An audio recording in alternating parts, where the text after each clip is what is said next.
Eto na naman po tayo ngayon sa ating new episode. At kung bago ka lang po sa channel ko, please subscribe to my channel and also hit the bell button down there para ma-update ka sa mga upcoming vlogs ko. And ito nga po pala ang inyong beshi na si Mercy na bumabati sa inyo ng magandang araw po sa inyong lahat.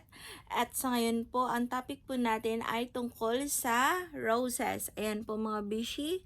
Ayan. Ito po ay tinatawag nilang miniature rose. Yung kanyang bulaklak po ay kulay orange as you can see. Today, we're gonna talk on how to proper. So mga besh, talking about miniature roses. So these are true roses that have been selectively bred to stay small in size. Most miniature roses have smaller flowers than standard rose bushes, but they come in same variety of types and color. Despite their small size, miniature roses are extremely hardy. In fact, they are more winter hardy than most tea roses, and they also tend to be profuse repeat bloomer.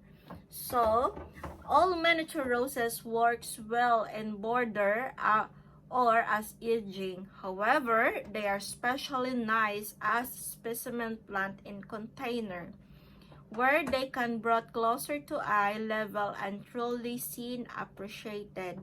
So, ayan mga besh.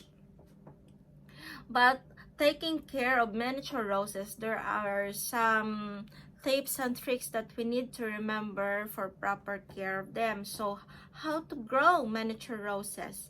So, plant and treat miniature roses the same way you would full-size roses. Dig a hole the same depth as the pot the rose came in and about a foot wider. Carefully remove the rose from the pot and gently loosen the roots. If the plant is tightly root bound, use a sharp knife to cope and side of the root ball and try again to loosen the root. For the light of your roses, miniature rose thrive in full sun. So foliage and flowers will become sparse in shady condition.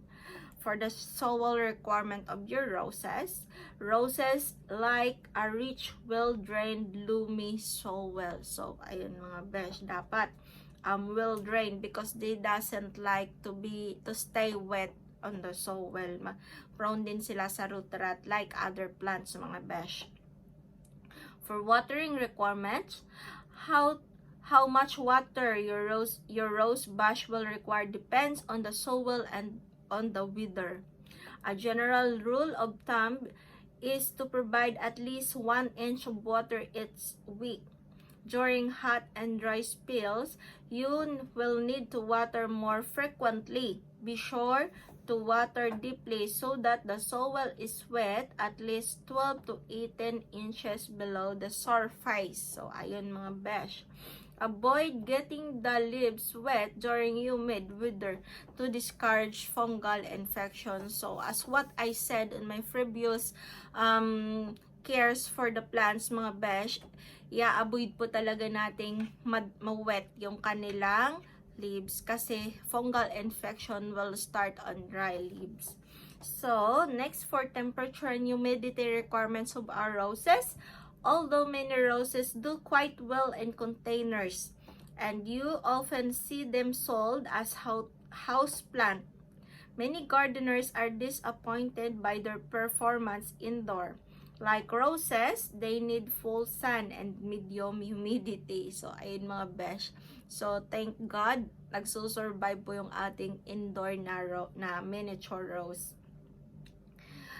These are easy enough to provide in summer, but humidity drops considerably when the heat comes in indoor, and roses will quickly become desiccated. So, many roses given as gift will do best if transplanted outdoors. So, ayun mga besh.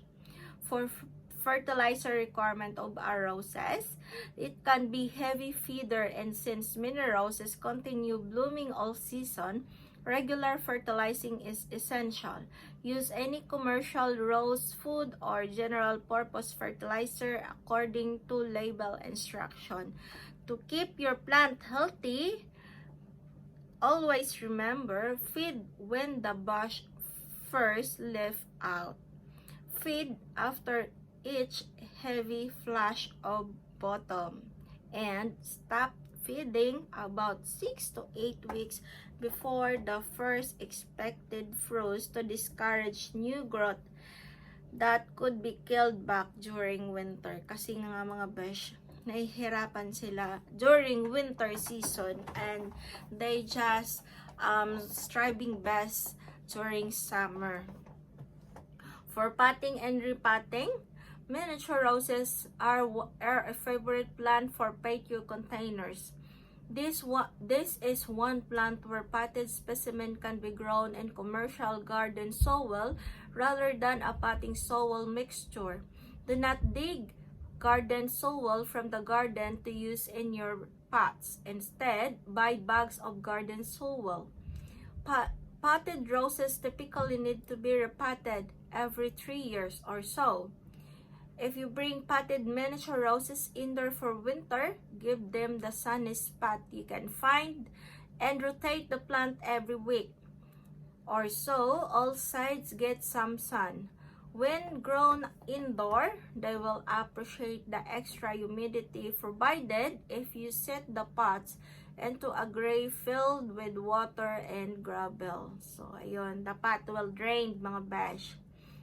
There are lots of varieties of miniature roses like climbers. So these are mini roses with vertical rumbling growth habit, can be trained to grow against support.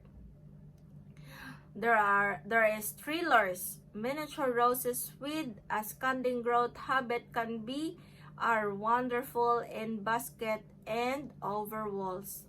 Sikiwa Gold has double flower fragrant yellow blossom that repeat all season. Green Eyes is hardy plant with unusual bloom that start out as apricot buds, open to double white flower and age to a cool light green. Micro Mini, these are the smallest miniature roses. They grow only 6 to 12 inches tall with proportional tiny blossom of 1/4 to 1 inch in size. Bambino has 34-inch vibrant orange blossom in an 8 to 12-inch plant. Chasing Rainbow has yellow flower that are edge and scarlet on 10 to 15-inch buds.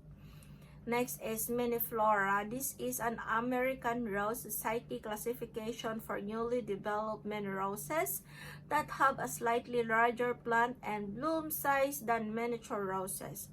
Average plant size is 2.5 to 4.5 feet tall. So, for pruning requirements of your roses, as with the other roses, prune miniature roses just before new growth start in late winter and early spring. Hard pruning is not necessary. Prune dead or broken wood first, then trim back about 1/3 of the plant to maintain its shape and encourage new growth. Common problems for the roses, like other plants, roses also had common problem. Unfortunately, mini roses are subject to the same problem as larger roses, including black spot, a fungal disease. Powdery mildew can also be a problem. Improving air circulation can help keep this fungal problem to a minimum. As with other roses, systemic rose care product can help prevent disease and discourage pests. Keep an eye out of early sign of insect damage like Japanese beetles, thrips, mites, or chaffers, and treat them accordingly. So, ayan mga besh, I hope may natutunan po kayo sa ating simple tips on how to care your roses.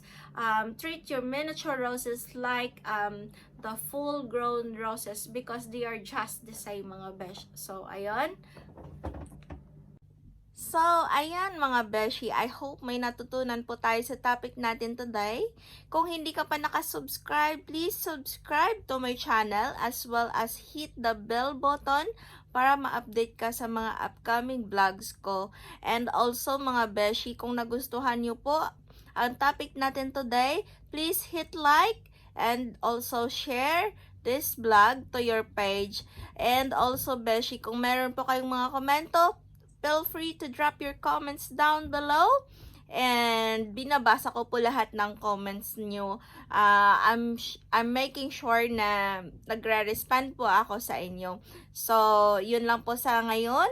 Hanggang sa susunod, ito po ulit ang iyong lingkod na si Mercy na bumabati ng magandang araw po sa ating lahat. God bless us all mga beshi. Hanggang sa susunod. Bye-bye for now!